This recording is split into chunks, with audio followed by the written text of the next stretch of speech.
మధ్య కాలంలో ఎవరైనా రాజకీయాల్లో ఒకానొక చోట ప్రెస్ మీట్ జరిగినప్పుడు అపోజిషన్లో ఉండే వాళ్ళు ఏదైనా పొరపాటు చేస్తే అది వేలెత్తి చూపించడం అనేది కామన్. భారతదేశంలో రాజ్యాంగంలో చట్టబద్ధంగా అది వాళ్ళ హక్కు, అది వాక్కు. అలానే ప్రశాంత్ రెడ్డి గారు ప్రసన్న కుమార్ రెడ్డి మీద వ్యాఖ్యలు చేయడం జరిగింది. ఒక తట్ట మట్టి కూడా వేయలేదు, అదేవిధంగా అవినీతిలో PhD చేశాడు అనింది. దానికి ప్రసన్న కుమార్ రెడ్డి ఏం మాట్లాడాలి?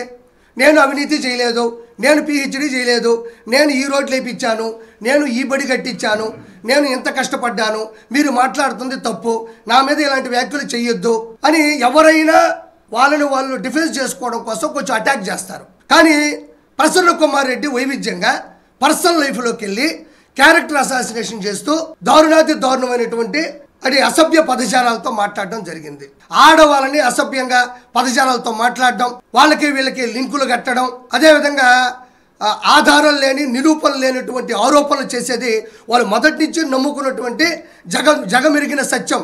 అలా అంటే ఒక ఆడ మనిషి గురించి అంటే ఆ జనాలందరూ ఆవిడ అలాంటిదా అని అనుకొని ఓట్లు వేయరు అనుకుంటారు.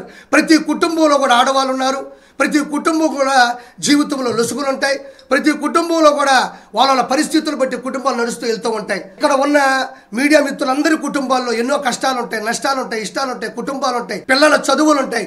ఎవరు కుటుంబాల్లోకి ఎవరు దూరక్కర్లేదు, వాళ్ళు ఏదైనా చెప్తే మనం వినడం తప్ప అలాంటిది వాళ్ళ పర్సనల్ లైఫ్లోకి వెళ్ళడం అనేది కరెక్ట్ కాదు. అలా వ్యక్తిగత జీవితాల్లోకి వ్యక్తిగత హరణం చేస్తే పార్టీలో మనం గెలుస్తాం అనేటువంటి ఒక ప్రచారం వాళ్ళది మొదటి నుంచి సాగుతా ఉంది. గెలవకు ముందు ఇదే చేసి అంటే ఎలక్షన్స్ ముందు ఇదే చేశారు, ఓడిపోయారు. మళ్ళీ గెలిచిన తర్వాత కూడా ప్రశాంత్ రెడ్డి గారిని, VPR గారిని వాళ్ళు చేసేటువంటి తప్పుని చెప్పలేము. ఎందుకంటే వాళ్ళు ఏ తప్పు చేయట్లేదు, వాళ్ళ అభివృద్ధి వైపు, ప్రగతి వైపు పరిగెడుతూ ఉన్నారు.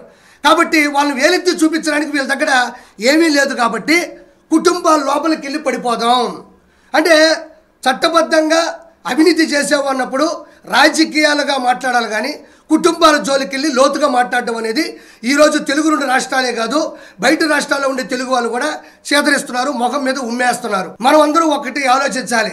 దీనికి మొన్న ప్రెస్ మీట్ పెట్టినప్పుడు కూడా ఎక్కడ ఒక సభ జరుగుతున్నట్టుంది. దానికి అనిల్ కుమార్ యాదవ్ కాలు మీద కాలు వేసుకొని ఇతను మాట్లాడుతూ ఉంటే నవ్వుతూ ఉన్నాడు, కింద వాళ్ళందరూ చప్పట్లు కొడతా ఉన్నారు. అంటే అనిల్ కుమార్ యాదవ్కి అతనికి ఒక స్క్రిప్ట్ వచ్చింది. అనిల్ కుమార్ యాదవ్ గెలిచి 13 నెలలు అవుతుంటే 2 సార్లు కూడా సరిగ్గా ప్రెస్ మీట్ పెట్టలా. ఏదో మైనింగ్ గురించి, క్వాచ్ గురించి మాట్లాడాడు, ఆధారాలు లేకుండా వెళ్ళిపోయినాడు. ఇక్కడ ఇస్కాన్ టెంపుల్ నుంచి ఇటు పోయి చెన్నైలో వెళ్ళి ఫామ్ హౌస్లో కూర్చొని ఉంటాడు.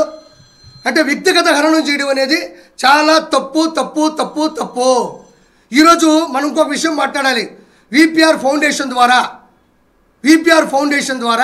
VPR దంపతులు 170 వాటర్ ప్లాంట్లు ఇచ్చారు ఉచితంగా. VPR స్కూల్ ద్వారా, కార్పొరేషన్ స్కూల్ ద్వారా ఉచితంగా పిల్లలను చదివిస్తున్నారు. అదేవిధంగా VPR వైద్యం ద్వారా ఫ్రీగా వాళ్ళకి వైద్యాన్ని అందిస్తున్నారు. VPR నేత్ర ద్వారా కంటి చికిత్స, VPR వికాస్ ద్వారా స్పోర్ట్స్ కిట్లు, VPR ఇప్పుడు ట్రైసైకిల్స్ కూడా ఇచ్చారు. నాకు ఒకటి మాట్లాడుతున్న కౌరు ప్రసన్న కుమార్ కానీ అనిల్ కుమార్ యాదవ్ కానీ ఏంటంటే ఆవిడ నిజంగా డబ్బుల కోసమే ఆయన చేసుకొని ఉంటే, డబ్బుల కోసమే ఆశించి వచ్చుంటే, నేను నిజాయితీగా మాట్లాడుతూ ఉన్నా, ఈరోజు దాదాపు 500 కోట్ల రూపాయలని ప్రజల కోసం సొంత డబ్బులు ఖర్చు పెట్టారా లేదా? 500 కోట్ల రూపాయలని ఈరోజు ఇక్కడ లక్ష దీపోత్సవం జరగాలన్నా, క్రిస్మస్ జరగాలన్నా, రొట్టెల పండుగ జరగాలన్నా, ఈడ ఏ దైవ కార్యం జరగాలన్నా, ఎలాంటి ప్రకృతి విపత్తు వచ్చినా మొట్టమొదటి స్పందించేది వారు. మరి 500 కోట్ల రూపాయలు వాళ్ళ కాంబినేషన్లో ఖర్చు పెడుతున్నప్పుడు ప్రశాంత్ రెడ్డి గారు ఏమండి మనకు వద్దండి, మనకెందుకు ఇవన్నీ అని ఆయన వెనక్కి లాగేసి ఆ డబ్బులన్నీ కూడా ఆవిడే తీసుకోవచ్చు కదా. మరి ప్రతి కార్యంలో కూడా ముందుండి వాళ్ళిద్దరూ ఎందుకు నడిపిస్తున్నారు?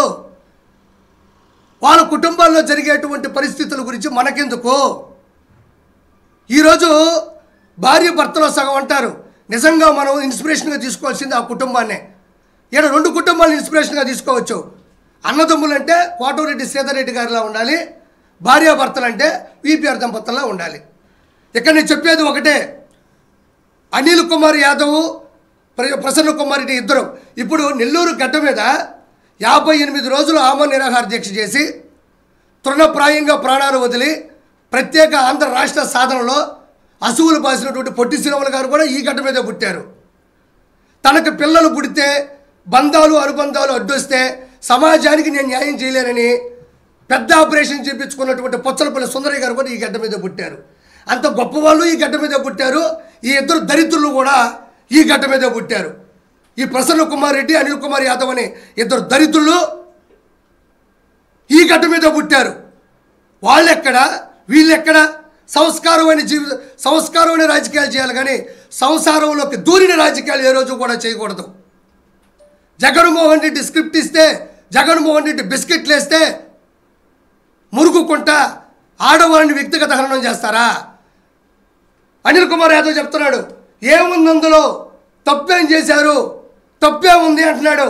ఒక పని చెయ్యి, మీ పిల్లలు చదువుకునేటప్పుడు స్కూల్లో ప్రసన్న కుమార్ రెడ్డి ఏం మాట్లాడినాడో పేపర్లో రోజు చదివించు, ఒక చాప్టర్ పెట్టు. అమ్మ ఇది గొప్పగా మాట్లాడినాడు మావయ్య, అన్నయ్య, చాలా గొప్ప మాటలు ఇవి, ఆడవాళ్ళని ఇలా సంస్కరించాలి, ఆడవాళ్ళని ఇంత గౌరవించాలి అని చెప్పి మీ ఇళ్లలో ఉండేటువంటి పిల్లలకు కానీ ఆడవాళ్ళకు కానీ నేర్పించండి. ప్రసన్న కుమార్ రెడ్డి అన్న మాటలు ఎంత వైవిధ్యంగా ఉన్నాయో దాన్ని వెనకేసుకుని వచ్చినటువంటి అనిల్ కుమార్ యాదవ్ మాటలు కూడా అలానే ఉన్నాయి. పర్సెంటా 1% బుల్లెట్ దిగిందా లేదా, రోషం పౌరుషం తొడగొట్టడం, మీసం వెలేయడం. ఏమైంది ఈరోజు? నరసరావుపేటలో దంతే నెల్లూరులో పడ్డాడు. ఈరోజు దిక్కు దిశాలో లేదు నీకు. గుర్తుపెట్టుకో, మీ ఇంట్లో ఆడవాళ్ళ పేర్లు తెలుసుకోవడం, మీ ఇంట్లో ఆడవాళ్ళ గురించి తప్పుగా మాట్లాడడం ఎంతసేపు? ఈ మైకుల్లో మాట్లాడడం ఎంతసేపు?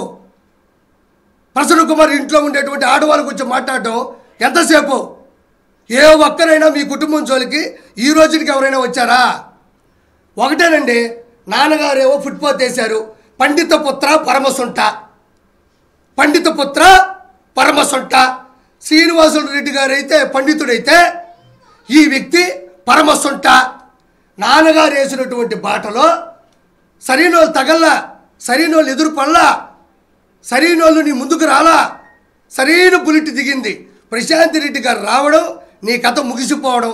54,583 ఓట్లు అంటే నాకు తెలిసి నేను కానీ నీ ప్లేస్లో ఉంటే సిగ్గుతో తలదించుకొని ఏడన్నా పోయి పని చేసుకుంటాను నేను. 54,000 ఏందయా? నీ మీద ఎంత వ్యతిరేకత ఉంటే 54,583 ఓట్లు ఆవిడికి వేస్తారు? నువ్వు ఏ రోజు గడప దొక్కావు? ఏ రోజు మంచి మాటలు చెప్పావు?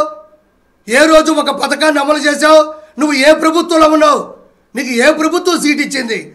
నీకు కానీ వలభనేని వంశీకి కానీ కొడాలి నానికి కానీ ఏ హయాంలో మీకు సీట్ వచ్చింది?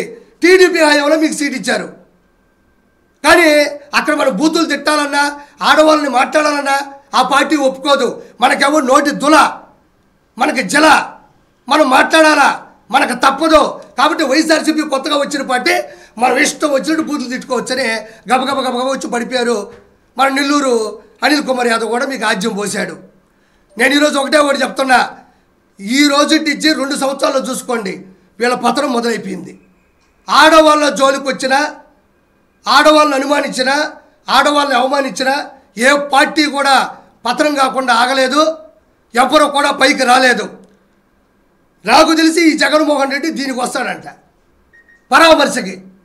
నాకు ఇప్పటికీ ఒక బాధ ఉందబ్బా, నిజంగా చెప్తున్నాను. ఆ రోజు ఆ కార్యకర్తలు కావచ్చు, వాళ్ళ అభిమానులు కావచ్చు, వాళ్ళ విశ్వసనీయ వర్గం కావచ్చు, వాళ్ళ కృతజ్ఞత ఉన్నోళ్ళు కావచ్చు, విశ్వాసం ఉన్నోళ్ళు కావచ్చు, వాళ్ళు వెళ్ళేటప్పుడు నేను ఎందుకు లేను అని బాధపడ్డా.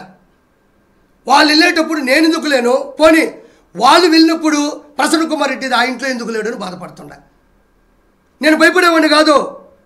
ఆ రోజు వాళ్ళు వెళ్ళేటప్పుడు నేను ఎందుకు లేను, పోనీ వాళ్ళు వెళ్ళినప్పుడు ప్రసన్న కుమార్ రెడ్డి ఆ ఇంట్లో ఎందుకు లేడు? నువ్వు మాట్లాడిన మాటలకి గుర్తుపెట్టుకో ప్రసన్న కుమార్ రెడ్డి, నిన్ను బట్టలు ఓడ తీసుకొట్టాలా, అందులో తప్పేమీ లేదు.